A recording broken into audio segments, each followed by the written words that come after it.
Hello বন্ধুরা, তোমরা সবাই কেমন আছো? আশা করি আল্লাহর রহমতে সবাই ভালো আছো। আমিও আলহামদুলিল্লাহ আল্লাহর রহমতে ভালো আছি। আজকে তোমাদের মাঝে নিয়ে চলে এলাম নতুন আরেক রেসিপি, ডিম আলুর চপ। আশা করি সবার রেসিপিটি ভালো লাগবে। আমার রেসিপিটি ভালো লাগলে লাইক কমেন্ট শেয়ার করে পাশে থাকবে। যে যেখান থেকে আমার ভিডিওটি দেখছো সবাই ভিডিওটি ফুল ওয়াচ করে কমেন্টের মাধ্যমে মূল্যবান মতামত জানাবে। তোমাদের সুন্দর সুন্দর কমেন্ট পেয়ে সত্যি আমি খুবই আনন্দিত এবং খুশি। তোমাদেরকে অসংখ্য ধন্যবাদ আমার পাশে থাকার জন্য, আমার রেসিপিটি দেখার জন্য। এইভাবেই সবাই আমার পাশে থাকবে, আমিও তোমাদের পাশে থাকব। যাই হোক, চলে যাচ্ছি মূল রেসিপিতে। হ্যালো এভরিওয়ান, আসসালামু আলাইকুম, welcome back to my beautiful lifestyle channel. তো আমি আজকে আলুর চপ বানানোর জন্য 3টা ডিম, 3টা আলু সিদ্ধ করে নিব। তাই 3টা আলু ছোট ছোট করে আগ থেকে কেটে ধুয়ে পরিষ্কার করে রেখেছি। তাই চুলাতে কড়াই বসিয়ে আলু ডিম সিদ্ধ দিয়ে দিলাম। এখন বলক চলে আসছে, ধীরে ধীরে ডিম আলু সিদ্ধ হয়ে যাচ্ছে। দেখতেই পাচ্ছেন আমার ডিম আলু প্রায় সিদ্ধ হয়ে গেছে। এখন আলু সিদ্ধ হয়েছে কিনা চেক করে নামিয়ে নেব। এখন আলু সিদ্ধ হয়ে গেছে পুরোপুরি, ডিম তো হয়েই যাবে। তাই আমি এখন নামিয়ে নিলাম একটা জায়গাতে। তাই ডিম আলুর চপ করার জন্য পেঁয়াজ বেরেস্তা লাগবে। তার জন্য পেঁয়াজ আগ থেকে কেটে নিয়ে রেখেছি, পেঁয়াজ বেরেস্তা করে নিচ্ছি। ডিম আলুর চপটা বানানোর জন্য কোনো সময় কাঁচা পেঁয়াজ ব্যবহার না করাটাই ভালো, তাহলে পানি ছেড়ে দেয়। সব সময় চেষ্টা করবেন পেঁয়াজ বেরেস্তাই ব্যবহার করার জন্য। আমিও পেঁয়াজ বেরেস্তা ব্যবহার করি। তাই পেঁয়াজ বেরেস্তা করা হয়ে গেছে, লাল লাল করে ভাজি করে নিলাম। এখন আমি একটা বাটিতে পেঁয়াজ বেরেস্তা তুলে নিচ্ছি। আমি আগে থেকে আলু সিদ্ধ করে রাখছি, আলুটা ছিলে একটা প্লেটে আলুটা ভর্তা বানিয়ে নিতেছি, দেখতেই পাচ্ছেন। পাশে ডিম ছিলে রাখছি, ধনিয়া পাতা, কাঁচামরিচ কেটে রাখছি, পেঁয়াজ বেরেস্তা করেছি আগে থেকে। তাই পেঁয়াজ বেরেস্তা দিয়ে দিলাম। এখন দিয়ে দিচ্ছি ধনিয়া পাতা পরিমাণ মতো, কাঁচামরিচ।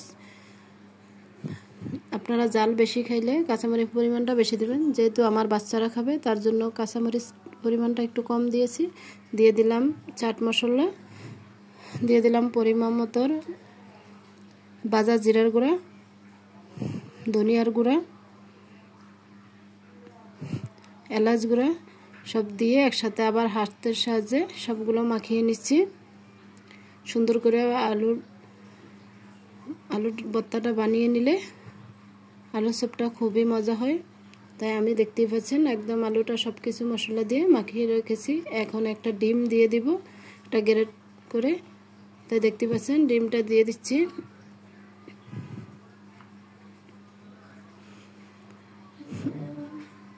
ডিমটা দিলে আলুর চপটা খুবই ভালো লাগে, ভিতরেও ডিম থাকে, আলুর ভিতরেও ডিম থাকে, খুবই মজা হয় খেতে। আপনারাও বাসায় ট্রাই করবেন। অনেক বাচ্চারা ডিম খেতে পছন্দ করে না, সেই বাচ্চাদের জন্য অনেক উপকার এই চপটা বানিয়ে খাওয়া, কারণ ভিতরেও ডিম থাকবে, আলুর ভিতরেও ডিম। মিনিমাম 2টা ডিম খাওয়া হয়ে যাবে। তা আমি ডিমটা দিয়ে হাতের সাহায্যে সবগুলো মাখিয়ে রাখছি। এখন ডিমটা কেটে নিব। আমি একটা ডিমকে 4 পিস করে নিচ্ছি, আপনারা চাইলে 2 পিস করে নিতে পারেন। আশা করি 4 পিস করে নিলেই ডিম চপটা খুবই ভালো হয়, ডিম আলুর চপটা। তাই আমি কেটে নিলাম। এখন একটা ডিম আবার ফেটিয়ে নিচ্ছি ব্রেড ক্রাম্ব দেওয়ার জন্য। ডিমটা লাগবে, আর ডিম না দিলে আপনি আটা গুলিয়ে নিতে পারেন। আমি ডিমটাই ব্যবহার করেছি। তাই একটা হাতের সাহায্যে আলুটা পাতলা করে মেলে একটু ঘি লাগিয়ে তো ভিতরে ডিমটা দিয়ে সুন্দর করে ডিম আলুর চপটা বানিয়ে নিচ্ছি। ভালো করে চেপে চেপে দিলে আর ভাজার সময় খুলবে না। তাই আমার হয়ে গেছে 1 পিস করা।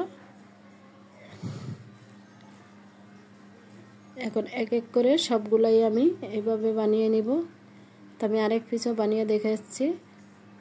এভাবে পাতলা করে আলুটা নিয়ে তারপর ভিতরে ডিমটা সুন্দর করে দিয়ে আবার আলুটা দিয়ে হাতের সাহায্যে সুন্দর করে লম্বা একটা শেপ দিয়ে দিলে হবে।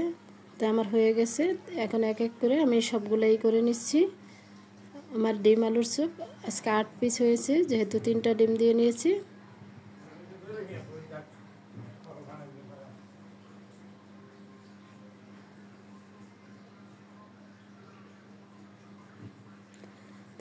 3টা ডিম দিয়ে করেছি। আমার ছোট ছেলে আলুটা খায় না, তার জন্য ওর জন্য ডিম চপ করেছি আলাদা, আর আমাদের জন্য 8 পিস আলুর চপ করেছি। এখন ডিমের ভিতরে ভিজিয়ে সুন্দর করে আবার ব্রেড ক্রাম লাগিয়ে এক এক করে প্লেটে সবগুলো রেডি করে নিচ্ছি। দেখতে পাচ্ছেন আমার সবগুলো রেডি হয়ে গেছে। মাশাআল্লাহ, দেখতে খুবই লোভনীয় হয়েছে। এখন চলে যাচ্ছি আমি চুলায় একটা প্যান বসিয়ে পরিমাণ মতো তেল দিয়ে দিচ্ছি।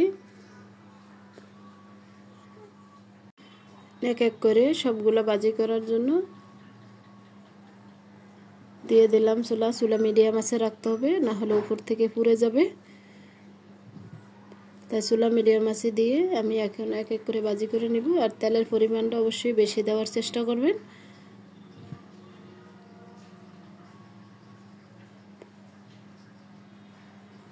এখন আমার এক পাশ মোটামুটি হয়ে গেছে, তাই ধীরে ধীরে উল্টিয়ে দিছি। খুবই সাবধানে উল্টাতে হবে, না হলে ভেঙে যাবে। তার জন্য খুবই ধীরে ধীরে আমি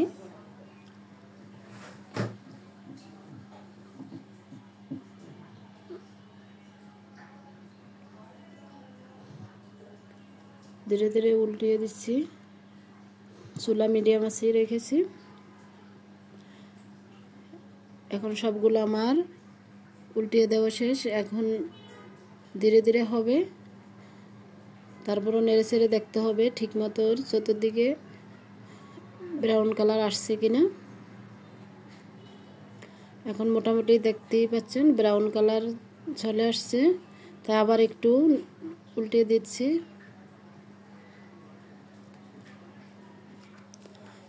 ডিমের কারণে তেলটা ফেনা ফুটে গেছে।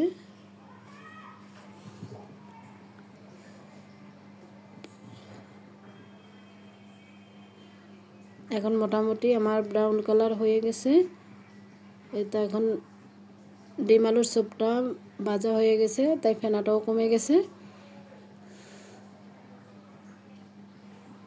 মাশাআল্লাহ, দেখতে খুবই লোভনীয় হয়েছে, খেতেও খুবই মজাদার।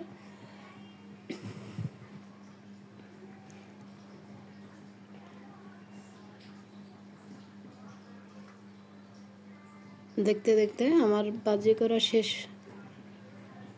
এখন আমি এক এক করে প্লেটে তুলে নেব।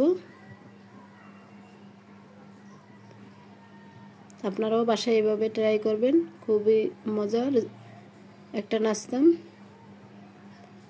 ছেলেরা খুবই পছন্দ করবে। আমার ছেলের তো খুবই ফেভারিট।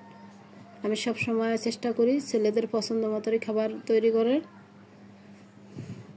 আমার ছেলেদের জন্য সবাই দোয়া করবেন, আর আমার জন্য দোয়া করবেন।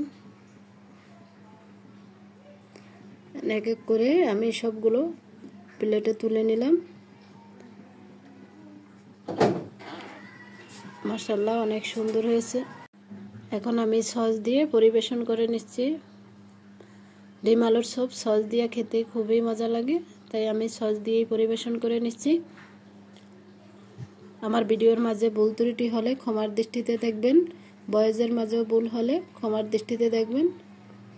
সবাই ভালো থাকবেন, সুস্থ থাকবেন, নিজের খেয়াল রাখবেন, পরিবারের খেয়াল রাখবেন। আজকে এই পর্যন্তই, আবার দেখা হবে পরবর্তী ভিডিওতে। আসসালামু আলাইকুম, আল্লাহ হাফেজ।